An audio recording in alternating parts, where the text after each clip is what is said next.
Hello everybody, welcome back to another video on the channel. Now in this video we'll be looking at Manchester United versus Everton preview. We'll be discussing team news, predictions, likelihood of the result, and yeah, it's a huge game for Manchester United. Now Everton, with all due respect to them, it should be a win for Manchester United. They're sitting 16th in the league.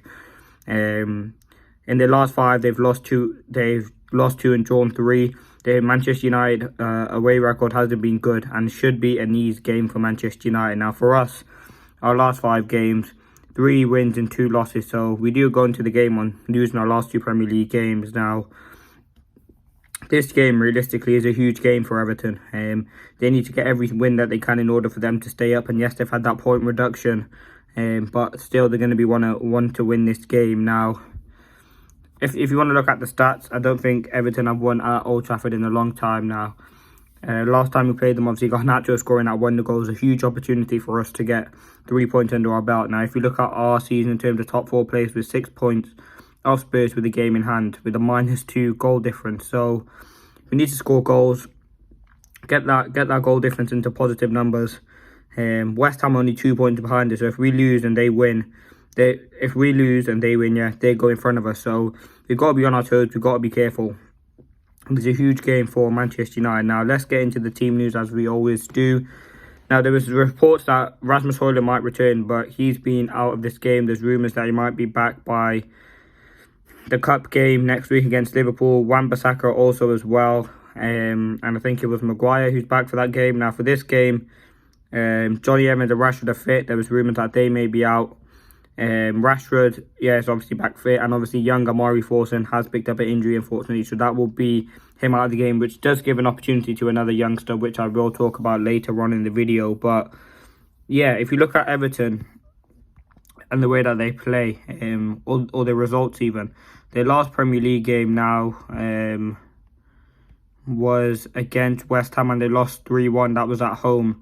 So they didn't really play well. If you look at the game before that, Everton, they got a 1-1 draw at Brighton. So, but they're a team that Sean Dyche sets them up in a very, very tactical way. He's got a very, very decent system about him, and yes, it might not be the most entertaining system, but it's certainly a system that works for many, or works for his team. Is kind of a long ball system, but they do create chances, and that is a huge concern for Manchester United. We do concede a lot of shots per game, and that is a huge worry for us, because we do need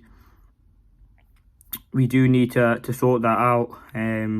Ultimately, the chances that we are creating, or the chances we are conceding rather, are too few, are too much. I think teams are creating a lot of shots against us, and yes, Onana's doing as well to save the ones that he can. But most of the time, when teams are having a lot of shots, the likelihood of them going in are pretty high. So it's all about us limiting them, and we got to go out at Everton. We're at home.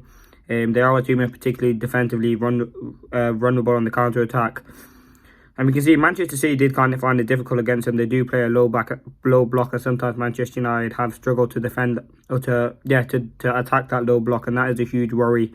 That we must, but we got to move the ball quick. No slow, pragmatic ball, because that will not help us. When Everton get into shape, it's going to be very, very difficult to break down, and that's something that we need to work on. I think Erik ten Hag would love to have Højlund, but maybe having Rashford might be what we need to get. Using his pace in behind could be something that we look to utilise in this game. I think that's the importance, and yeah, I think the quality that he does have when he's one-on-one is pretty good. So yeah, but with Everton, as I said, they're going to be a compact team. Someone they like to keep it simple, but also they are very, very good in the transition. I think they like to get the wingers involved. They put crosses in, and that's something Manchester United have been particularly poor with. Yes, I know Varane's been very good at them individually, but as a team, I don't think we've been good enough, certainly with that. So yeah, that's the thing. Now, if you look at threats on both teams, obviously for me in this game at Everton, I think Garnacho can be one, and most certainly Rashford. Everton, for me, you've got McNeil, and I think Calvert-Lewin is a threat. But let's get into the predicted team. Andre Onana starting goals, and there's been a lot of criticism about him. But yeah, for me, he's doing well recently, and he is slowly starting to establish himself. And he will be one of the best keepers for me in the Premier League. He's consistent, and I know he's conceded a lot of goals, but for me, he's doing well.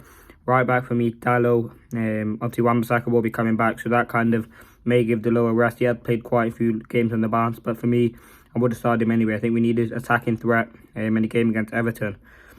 Centre-backs obviously has to be Varane and Lindelof. We're slowly starting to get players back, hopefully in the next coming weeks.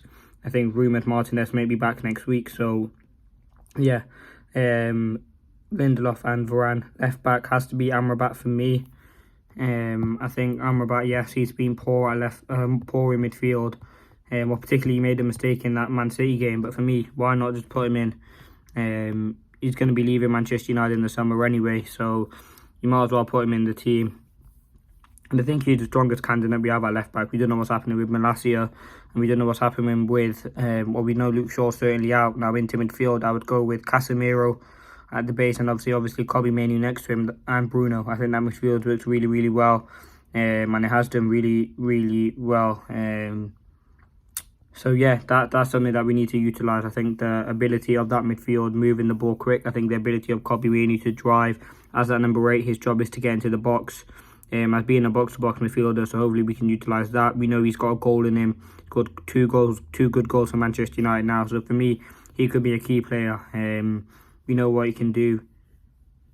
And yeah, up front, obviously no Højlund now. I'm going to discuss, for me, Amad Diallo should start. Now I know it'll probably be Anthony. Obviously Amari Forson's out. For me, Amad Diallo should start. I think we haven't given him a chance, and why not give him a chance with Anthony looking like he will be sold in the summer or will be sold? For me, you've got to give Amad a chance. He's someone we've refused to go on loan, so there must be something that Erik ten Hag see him. We see a lot of the training clips, so for me, just give him a start, give him a chance to prove himself, and if he does well, then we can build on that. If he doesn't do so well, you can take him out of the team, see what he can build on. But there's no harm in giving him a chance. Something Manchester United built on giving youth players a chance, and for me, you got to give Amad Diallo a chance for me on that right hand side. We're at home to Everton, they get the back in, and yeah, for me that's really important. Now up front will be Rashford. Obviously I think Rashford, as I said, we can utilise his pace in behind.